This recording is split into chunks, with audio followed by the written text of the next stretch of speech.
שהתרגלתי כבר להיות לבד, כמעט שהמיטה שלי בטוחה שאני חוזר לבד גם הלילה.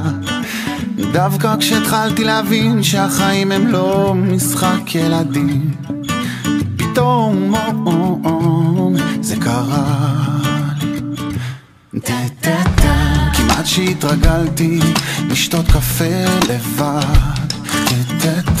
כמעט שהשכנה כבר התרגלה להיכנס מבלי לדפוק וכשבא לך.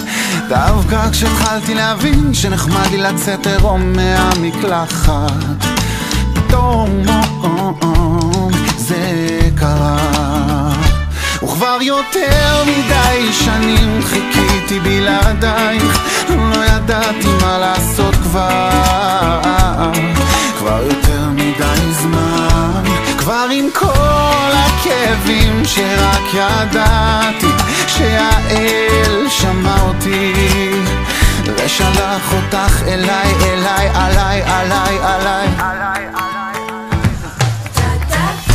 כמעט שהתרגלתי לחייך מעט, כמעט שהתרגלתי לעשות את הדברים בזמן שלי ורק אם בא לי.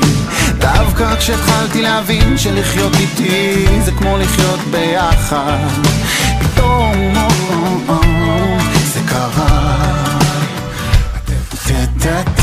כמעט שהתרגלתי להכין לי מנה אחת, כמעט שהדאגות שלי היו על עתידי ואיך לחיות עם הפחד.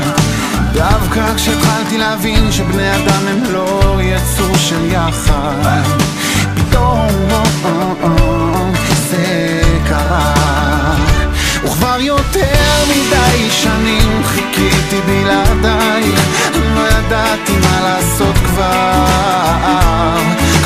יותר מדי זמן. כבר עם כל הכאבים שרק ידעתי שהאל שמע אותי, איך הוא שלח אותך אליי.